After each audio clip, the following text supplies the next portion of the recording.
Pues vamos con el ejercicio 7 de los repasos del primer trimestre, que es el de las relaciones de proporcionalidad directa o inversa, las tablas, las gráficas y demás.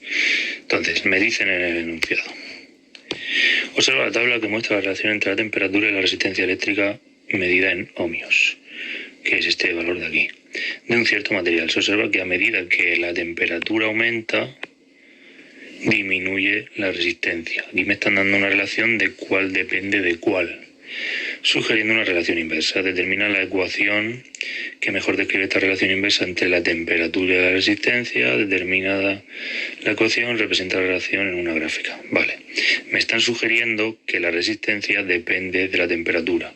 Entonces, si hacemos memoria, la ecuación general para la proporcionalidad inversa era A igual a K partido por B, siendo B la independiente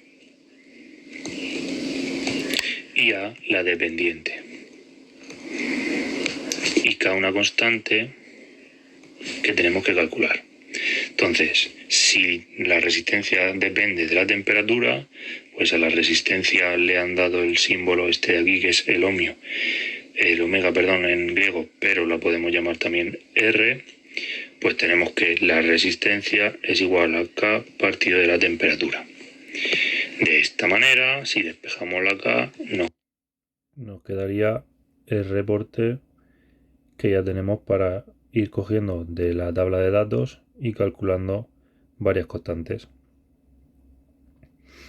La primera pareja de datos sería pues la temperatura por la resistencia 100 por 2, 200. La segunda pareja de datos 1 por 200, que nos va a dar también 200. Y la tercera pareja de datos, que es 300 por 0,67, y nos va a dar algo parecido a 200 también. Aquí podemos entender que no nos da exacto 200 porque como tenemos un número decimal, pues no nos da exacto.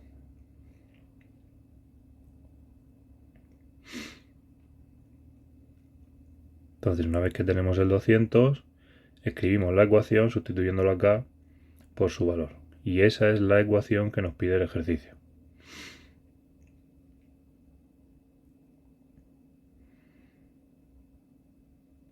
Ahora vamos por la siguiente parte del ejercicio, que es representar la gráfica. Teníamos el eje vertical y el eje horizontal.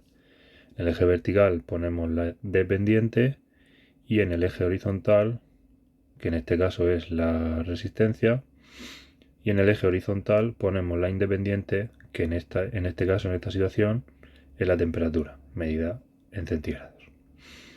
Tenemos que segmentar tanto el eje horizontal como el eje vertical, recordando que cada intervalo debe medir lo mismo.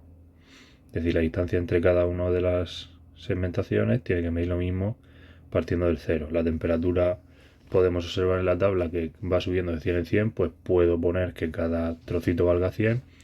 Por lo tanto, el primer trocito son 100, el segundo 200, el tercero 300, etcétera, etcétera.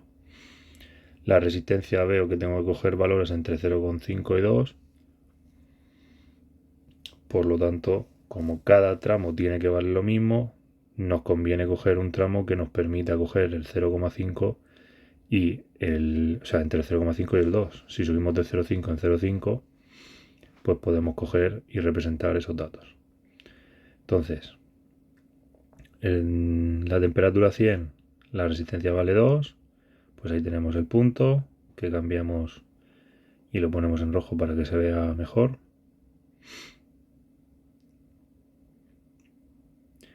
Cuando la temperatura es 200, pues la resistencia vale 1 y lo marcamos en rojo para que se vea mejor.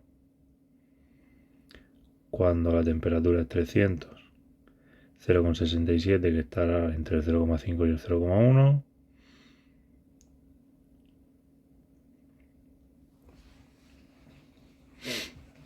Si en el examen tuviésemos una hoja de cuadrícula, pues no necesitaríamos hacer las rayas. Las rayas se hacen cuando no tenemos la gráfica bien representada. El 0,67 estará más o menos por aquí, que coincide con el 300, donde cruzan marcamos el punto. Y para la temperatura de 400, la resistencia de 0,5, que sería por aquí. Si ahora unimos todos los puntos, pues nos da una curva descendiente, que es la pinta que tiene una gráfica de una proporcionalidad inversa.